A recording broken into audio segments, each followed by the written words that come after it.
दोस्तों शुरू करते हैं आज के इंटरव्यू क्वेश्चन जो हमारी सीरीज़ कंटिन्यू है। आज उसका पार्ट 9 है।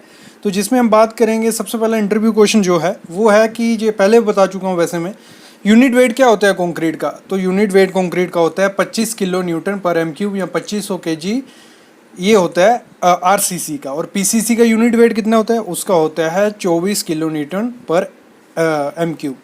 और अगर हम बात करें कि साइज कोड में लिखा है IS 456/2000, और एक काफ़ी ज़्यादा इंपॉर्टेंट IS कोड है। आरसीसी के रिलेटेड जो भी नॉलेज है, मतलब फील्ड पे जाके सबसे पहले जो IS कोड की ज़रूरत पड़ती है वो IS कोड है IS 456। ये आपको हमारी वेबसाइट पे भी मिल जाएगा, जाके वहाँ देख लेना। अगला क्वेश्चन जो है यूनिट वेट, अगर हम स्टील का पता करें, स्टील का यूनिट वेट कितना होना चाहिए, तो उसका यूनिट वेट होता है, वो डेंसिटी बोलते हैं उसको, वो होता है 78.5 किलो न्यूटन पर एम क्यूब या 7850 kg। क्लियर, इतना क्लियर हो गया। अगला काफ़ी इंपॉर्टेंट क्वेश्चन है, बहुत आपको आपके मतलब एक टेस्ट लेने के लिए पूछ सकते हैं कि आपको नॉलेज है फील्ड का नहीं। तो जो कंक्रीट का नॉमिनल मिक्स होता है, पहले मेरे को ये कोई बताएगा नॉमिनल मिक्स क्या होता है, डिज़ाइन मिक्स क्या होता है, इन दोनों का डिफरेंस मेरे को कमेंट करके ज़रूर बताना, फिर मैं वीडियो ज़रूर ले आऊँगा दोनों में डिफरेंस क्या है नॉमिनल और डिज़ाइन में। अगर हम बात करें जो नॉमिनल मिक्स है जो IS कोड में मेंशन है, वो बेसिकली M5 है, M7.5 है, M20 है, 25 और M30 लिखा हुआ है इस पर, ठीक है। तो इसकी जो मिक्स रेशो होती है वो क्या होती है, M20 की होती है 1:1.5:3। 1 हो गया सीमेंट, 1.5 हो गया सैंड और 3 हो गया एग्रीगेट। ये पूछा जाता है।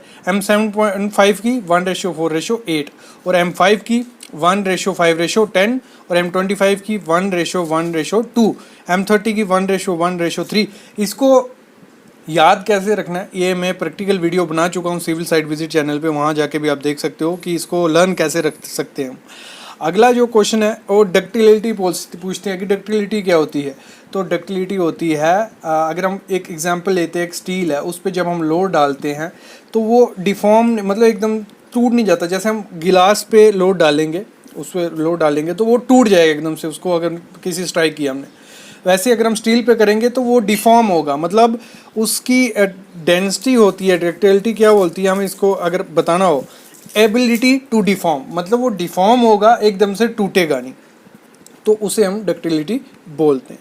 अगला क्वेश्चन है, अगर जो स्टील बार होता है, अगर आपको किसी ने कहा ये सामने स्टील पड़ा हुआ है, ये कोई 13 नग है, इनका वेट कितना होगा, 12 mm का स्टील है, तो ईजिली आप निकाल सकते हो। उसका फार्मूला होता है D²L/162। ये फार्मूला होता है, D हो गया 12 डाया का सरिया था, तो 12 का स्क्वायर इंटू लेंथ 12 मीटर है उसकी, इंटू 12 / 162। तो इसकी हेल्प से हम निकाल सकते हैं कि एक रॉड का वेट हो गया मतलब 10 किलो, और 10 रॉड पड़ी हैं तो मतलब 100 kg वेट उसका हो गया। इस फार्मूले से हम निकाल सकते हैं। अगला पूछा जाता है, एक फार्मूला होता है 1 वे स्लैब और 2 वे स्लैब को डिफरेंशिएट करने का। ये पुरानी वीडियोस में मैं बता चुका हूँ 1 वे स्लैब क्या है, 2 वे स्लैब क्या है। इसको प्रैक्टिकली आप अच्छे से हमारे चैनल पे भी देख सकते हो, सिविल साइट विजिट पे। तो 1 वे स्लैब जो होती है, ये आपने फार्मूला पढ़ा भी होगा, वो होता है longer span by shorter span greater than by 2, ठीक है। और फिर 2 वे स्लैब होती है longer span by shorter span less than और इक्वल टू 2। तो ये फार्मूला है, ये पूछा भी जाता है। अगला क्वेश्चन काफ़ी ज़्यादा इंपॉर्टेंट है, वो कहा जाता है कि फ्लैट स्लैब क्या होती है। तो फ्लैट स्लैब वो होती है जिस मतलब जो स्लैब डायरेक्ट क्या होता है, बीम कॉलम पे डिपेंड होती है, मतलब उसमें कोई बीम नहीं होता, टी बीम नहीं दिखेगा कि स्लैब का लोड बीम पे, बीम के थ्रू कॉलम में जाएगा, ऐसा नहीं होता। उसमें स्लैब का लोड डायरेक्ट ट्रांसफ़र किस पे होता है, कॉलम्स पे होता है। उसे हम क्या बोलते हैं, फ्लैट स्लैब। अगर कोई पूछे आपको 1 स्टोरी और 2 स्टोरी बिल्डिंग का मतलब क्या होता है, तो 1 स्टोरी हो गया सिंगल, मतलब 2 स्टोरी फ्लोर हो गया, 2 फ्लोर होंगे हमारे, एक ग्राउंड एक ऊपर, तो उसको हम 2 स्टोरी बोलेंगे। क्लियर, इतना क्लियर हो गया। नेक्स्ट क्वेश्चन है, एक ये कल भी मैंने क्लियर किया था कि हाइट कितनी रखते हैं हम एक रूम की, वो होती है हमारी 3 मीटर। जो जो इंटरव्यू क्वेश्चंस मैं आपको बता रहा हूँ, ये आपके हमारी ऑफिशियल वेबसाइट या सिविल साइट विजिट है, उस पर मिल जाएंगे, जाके आप वो भी देख सकते हो। और कमेंट आ रहे हैं कि सर रिटर्न में भी दिखाइए और प्रैक्टिकली भी पॉसिबल हो। अभी ऐसा करूँगा मैं, जो क्वेश्चन मैं आपको बताऊँगा उनके स्क्रीन पे आपको क्वेश्चन भी दिखते जाएंगे, आंसर भी दिखते जाएंगे, तो सुनते भी जाओगे और प्रैक्टिकली सीखते भी जाओगे। देखो ऐसे तो आप पढ़ सकते हो हमारी वेबसाइट पे जाके डायरेक्ट, लेकिन वहाँ पे आपको प्रैक्टिकली समझ नहीं आएंगे। इधर मैं अपना जो नॉलेज है, एक्सपीरियंस है साइट का, उसके साथ आपको बता रहा हूँ।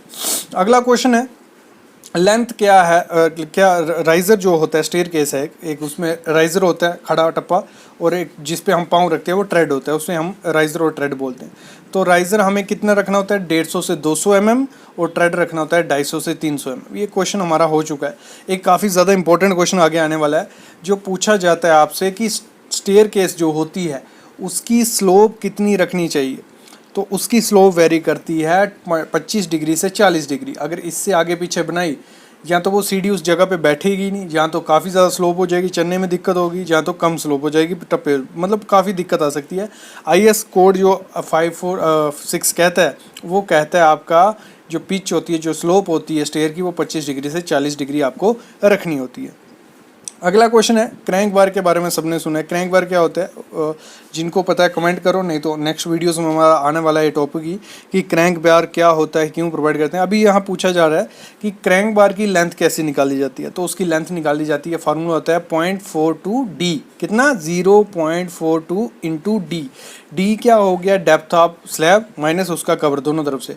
125 mm की स्लैब है, 25 कवर ऊपर से निकाला, 25 नीचे से निकाला, तो बाकी जो बचा वो हमारा डी हो गया। ये पूछा जाता है। क्लियर, इतना क्लियर हो गया आपको। अगला क्वेश्चन हम देखते हैं, ग्राउटिंग क्या होती है, व्हाट इज ग्राउटिंग। ग्राउटिंग होती है जो भी देखो वॉइड्स होते हैं कंक्रीट में, जब कंस्ट्रक्शन की जाती है वॉइड्स रह जाते हैं, क्रैक्स आ जाते हैं, तो उसमें लिक्विड फिल किया जाता है स्लरी फॉर्म का। एक स्लरी टाइप ही ग्राउटिंग मटेरियल बन के आता है, नॉन श्रिंकेज, उनकी हेल्प से वो लिक्विड फॉर्म का उसमें घुसाया जाता है, उसे हम ग्राउटिंग बोलते हैं। अगला क्वेश्चन है, what is allowable moisture containing fine agreed for concrete mix. जो हम कंक्रीट बनाते हैं, माल बनाते हैं कंक्रीट का, उसमें जो कितना अलाउएबल मॉइस्चर होना चाहिए, जो फाइन एग्रीगेट कपची हम यूज़ करते हैं उसमें 5% होना चाहिए। हमेशा याद रखना है 5% से ज़्यादा नहीं होना चाहिए। अगर ज़्यादा हुआ तो हमारा जो मॉइस्चर होगा, जो मिक्सचर बनेगा कंक्रीट का, वो ज़्यादा वेट हो जाएगा, सेग्रीगेशन होगी, ब्लीडिंग होगी, तो उसको पूरा डिज़ाइन फिर से करना पड़ सकता है। तो जैसे मैंने सेग्रीगेशन वर्ड का नाम लिया, सेग्रीगेशन बच्चों किनको पता है कि सेग्रीगेशन क्या होती है। सेग्रीगेशन होती है जब जो हमारा मटेरियल होता है, सीमेंट और सैंड से एग्रीगेट अलग हो जाता है, मतलब उसका कुछ काम नहीं रहता। ये अगर वाटर रेशियो ज़्यादा हो गई हो, या आप 1.5 मीटर ज़्यादा हाइट से कंक्रीट को फेंकोगे, तो ये चीज़ देखने को मिलती है। तो आपको हमेशा क्या करना है, कंक्रीटिंग जब करना है तो शूट यूज़ करनी है। तो शूट क्या होती है, ऐसे मतलब बनाई होता है रास्ता, उससे कंक्रीट को नीचे इजीली फेंक सकते हैं। 1.5 मीटर से ज़्यादा 2 मीटर से ऊपर से कंक्रीट फेंकोगे, वो अलग अलग हो जाएगा, वो सेग्रीगेट हो जाएगा मटेरियल, तो वो किसी काम का नहीं रहता। अगला क्वेश्चन पूछा जाता है, सीपेज क्या होती है। सीपेज की अच्छी एग्जाम्पल हम देखते हैं, जो हमारा प्लिंथ बीम होता है उसमें जब नीचे से DPC नहीं की होती है, डैम प्रूफ कोर्स, तो पानी क्या लगता है, ईंटों को लगता है, तो आपके घर में पपड़ी वगैरह देखने को मिलती है। तो सीपेज क्या हुई, मतलब एक स्लो पर्कुलेशन प्रोसेस होता है वाटर का। किसी रास्ते का कोई लकड़ी है या कोई एग्रीगेट है, वो पानी सोखता है और ब्रिक को देता है, तो उस चीज़ को हम क्या बोलते हैं, सीपेज। मतलब पानी का स्लो पर्कुलेशन होता है सॉइल के थ्रू। ठीक है, तो ये हो गए आज के इंटरव्यू क्वेश्चन। आज आपके लिए काफ़ी इंटरव्यू क्वेश्चन हमने बता ही दिए, 10 इंटरव्यू क्वेश्चन थे जो आपको काफ़ी हेल्प करेंगे किसी इंटरव्यू में। ऐसे ही प्रैक्टिकली आपको इंटरव्यू क्वेश्चन हम देते रहेंगे। बस आप चैनल को सब्सक्राइब करके रखो और बेल आइकन दबा के रखो। Thank you guys.